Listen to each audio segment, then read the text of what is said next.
ചേട്ടൻ തമാശയൊന്നും പറഞ്ഞില്ലല്ലോ.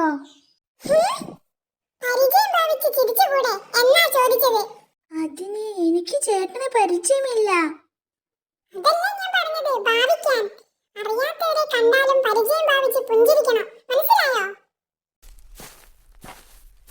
അയ്യോ, അങ്ങേര് തിരിച്ചു വരുന്നു.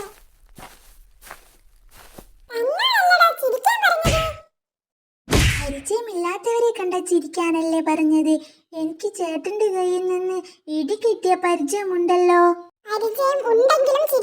പുള്ളി പറഞ്ഞത് കാര്യമുണ്ട്. കണ്ടാ ഒന്ന് ചിരിക്കുന്നത് തെറ്റില്ല.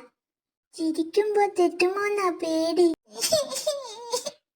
പിന്നെ കിട്ടിയതോ തല്ല്. അങ്ങേരെ കണ്ടപ്പോ പുഞ്ചിരിച്ചതിന് തല്ലോ? മൂക്കും കുഞ്ഞിൽ വെച്ചാ കണ്ടത്. ഞാൻ ഉടനെ പുഞ്ചിരിച്ചു. പക്ഷെ അന്നേരം അങ്ങേര് ഉറക്കമായിരുന്നു. അതുകൊണ്ട് എന്റെ പുഞ്ചിരി കണ്ടില്ല. പുഞ്ചിരിച്ച കാര്യം പറയാൻ വേണ്ടി തോണ്ടി വിളിച്ചപ്പോഴാ